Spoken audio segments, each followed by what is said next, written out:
Hello and welcome to another episode of Parker's Previews powered by the Hammer. This is the show where I'm going to take data, going to take analytics, going to take advanced stats and break down some college football games so that we can be better consumers of college football content and we can be smarter investors as we approach these matchups. Second of 3 videos today. Make sure you're subscribed to the YouTube channel, to the Twitter at Parker's Preview, me on Twitter at Stats of War. This is a podcast audio form. Wherever you get your podcasts, make sure you check that out as well. Second of 3 videos this week. Had a little Big 12 matchup yesterday. Going to go into the Pac-12 today. Going to talk about Washington and UCLA. We're coming off the back of a 2-1 week. Feeling pretty good riding the ship after what I would call disastrous week 5 there. Just kind of some close games didn't go in our favor, but we've got a really good one here in the Pac-12, and I'm excited to watch this game. Game day is going. College football game day is going. So we'll talk about both teams. The line is currently 6.5, I believe. At some places it's 6.5. I really like that 6.5 if you can get it. 6 is a fine bet as well to have UCLA to cover. UCLA is 6-0 on this season. They have largely been untested to start and then played Washington and Utah at home, beat both of those top 15 teams soundly, and have a bye week coming into this matchup here. Oregon, of course, started off against Georgia. Can't really blame them for losing 49-3 to the flying death machine that is Georgia, but Eastern Washington, they dispatched a good BYU team at Washington State. They barely stayed alive there. Remember that that Washington State game was like Washington State scored and there was a fluke and Oregon scored and back and forth. So if you were betting on that one, you lost a couple years off your life just sweating that one out. And then they beat bad Stanford, bad Arizona. They'll host UCLA. College football game day, like I said, is going to be there.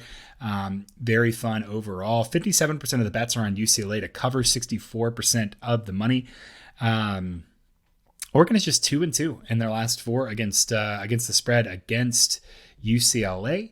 And if we look at kind of their trends on the season, 4-1 in the last 5 games for Oregon, and 3-2 against the spread in the last 5 games for UCLA. So neither team exactly amazing. One game better for Oregon there, but if you look at quality of opponent, you might argue that's the difference. UCLA is averaging 41.5 points per game compared to 22.7 points per game for on defense allowing, and Oregon is 42 points and 28.8 points allowed. So of course you got to adjust that for strength of schedule, but man, 2 very fun teams here.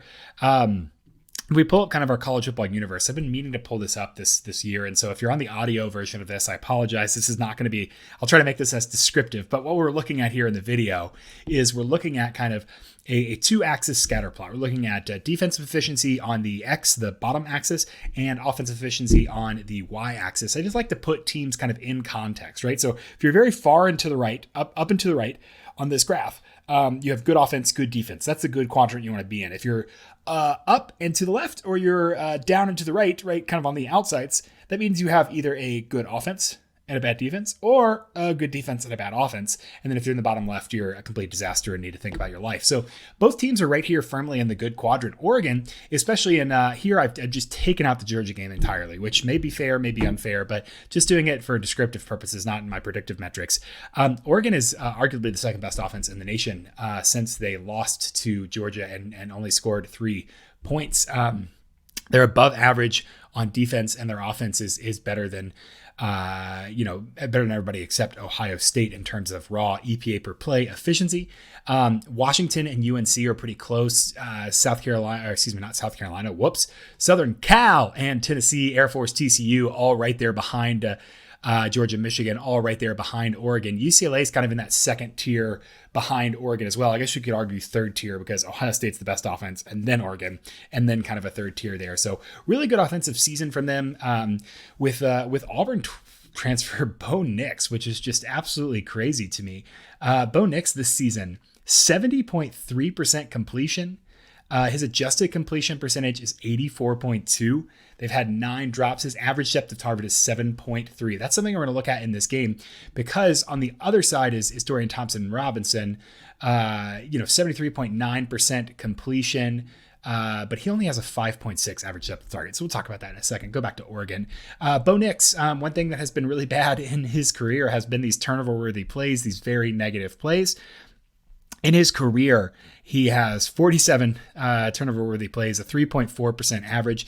This season, he's down to 2.8% compared to 3.0 big-time throws. So Bo Nix, not doing anything crazy in terms of being good, but the biggest way that he's generating value for this Oregon offense is just getting out of the way. And so that's huge. I think the consistency from the quarterback there is really good for Oregon. I am a little bit worried about the defense. We'll break them down in detail as we talk about this matchup. But you got to hunt a little bit for UCLA on this scatter plot graph. But if you see they're in that upper right quadrant, exactly where they want to be, there's a stack. It's Syracuse, UAB, and UCLA. Maybe 3 teams and 3 schools who are culturally as dissimilar from each other as anyone in the nation. But a very fun matchup. Kind of clustered there. UCLA in that second tier of offense, maybe in the third or fourth tier of defense, but still better than average and have performed better than Oregon this season defensively, not just in raw points per play or points per game, which we saw earlier, but also in EPA and expected points added here. So let's go ahead and let's get rid of this and pull up our matchup here. So I have this game as a tight one. I think that this is a really solid matchup between 2 really solid teams and is going to involve kind of the last person scoring here, maybe an offensive shootout. So I have this about 4.5 points, not 7, and I don't think there'll be a two score win here. I have Oregon about 64% of winning, UCLA 37% of winning, and scoring about 35 compared to Oregon 39. Both of those would be just a little lower than their season average, but still pretty good overall. UCLA 5th in EPA per play margin, Oregon 4th. Look at the split and the balance is what's really going to tell me a lot about this team. UCLA, both teams are offense forward, right? But UCLA is 12th in offensive EPA per play. They are 45th in defense, negative 0.024. So they're almost allowing just 0 points per play, like staying exactly on schedule. Oregon, on the other hand, a little more volatile. And you're right, they did a bad job in the Georgia game. But I will say one thing about that. The Georgia game went into garbage time pretty quickly. And so there's fewer observations there. And that still accounts for all the other games. So it's not like that's, exactly, they're not as bad as 106th, which is what's here, but they are still pretty struggling on defense relative to offense. They're 4th in EPA per play margin, 2nd in offensive EPA per play, but 106th in defense. Both teams very good in terms of game control, echo ratio. UCLA is 12th compared to 16th for Oregon there. So both teams are going to get the ball, going to get quality possessions, and going to prevent quality possessions. Let's dive in to the UCLA offense. I mentioned Dorian Thompson-Robinson earlier, doing well, 15 touchdowns, 2 interceptions, 4 big-time throws, 4 turnover-worthy plays. A little bit more disconcerting this year, but his average depth of target is only 5.6.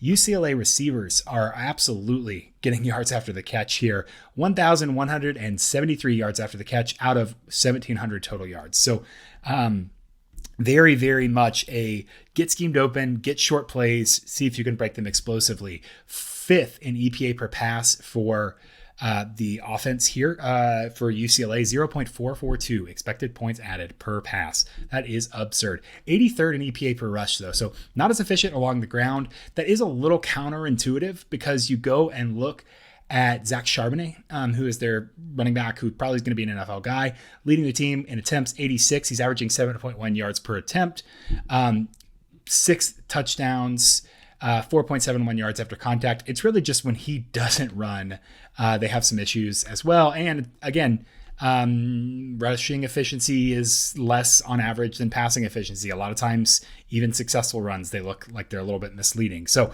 the success rate there, really, really good. You could also say probably some fumbles have hurt. Dorian Thompson-Robinson has put the ball on the ground 4 times, lost it 4 times this year. So definitely some negative plays in that EPA per rush. Their success rate still looks good, 24th overall, and second in in success rate passing. So very efficient team. Again, Chip Kelly, kind of death by 1,000 cuts. We're going to run a lot of different, pin and pull, GT counter, a lot of weird stuff you haven't seen. String it together, get our guys the ball, and hope that they're open enough to make a play.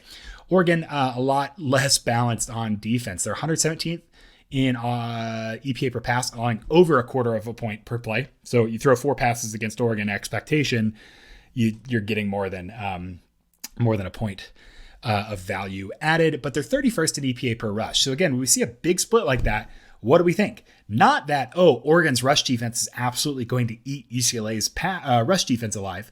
Instead, we're going to say Oregon's pass defense has been so thin that if UCLA can spread them out, they can exploit the rush pretty well, and maybe make Oregon's rush defense look a little worse there. So UCLA and Oregon both very balanced in terms of run pass splits. Negative 1.0% rush rate over expected for UCLA is 60th, 53rd at negative 1.9 for Oregon. So both very balanced teams. We'll see a lot of the run game, a lot of the pass game here for both teams. UCLA, great at generating quality possessions, second in echo rate, 80% of possessions in a quality possession. That's absolutely absurd. I mean, again, they're averaging over 40 points a play. They've gone 40 points a game, 45, 45, 32, 45, 40, 42.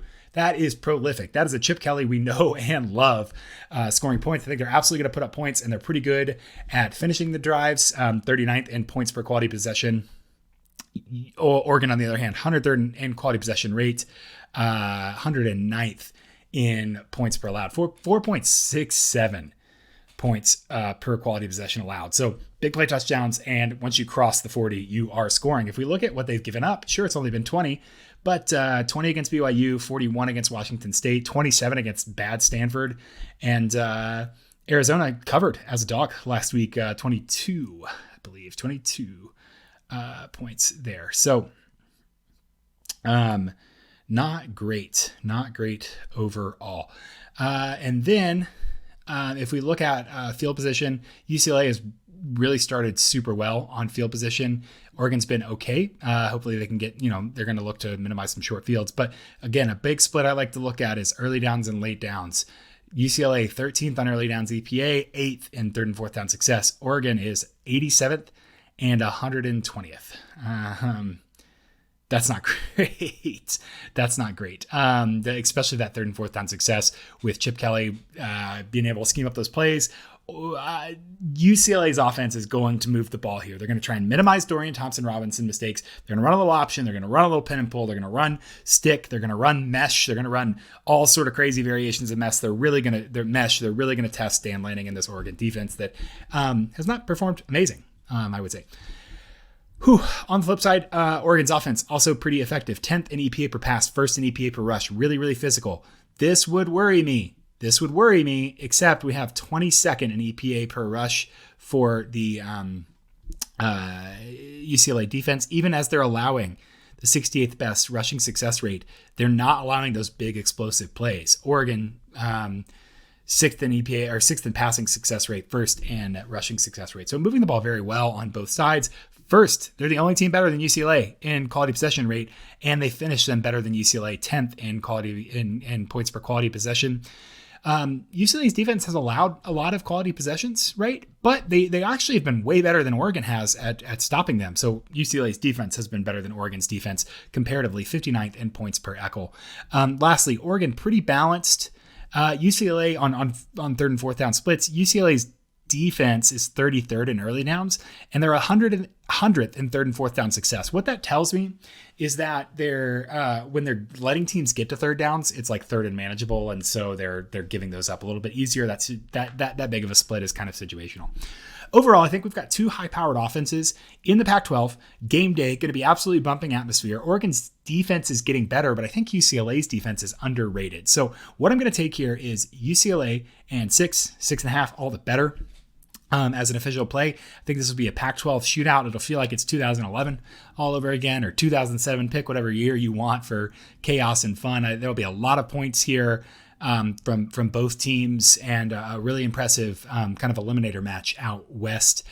for my second pick this week. Thank you so much for listening to Parker's Previews powered by the Hammer. Make sure you're following on YouTube. You're getting at Stats of War on Twitter, at Parker's Previews on Twitter. You're logged into whatever podcast app and you're giving 5-star reviews and all that fun stuff to help me out if you listen to this auditorily as well. Other than that, I will catch you guys tomorrow for my third pick of the week.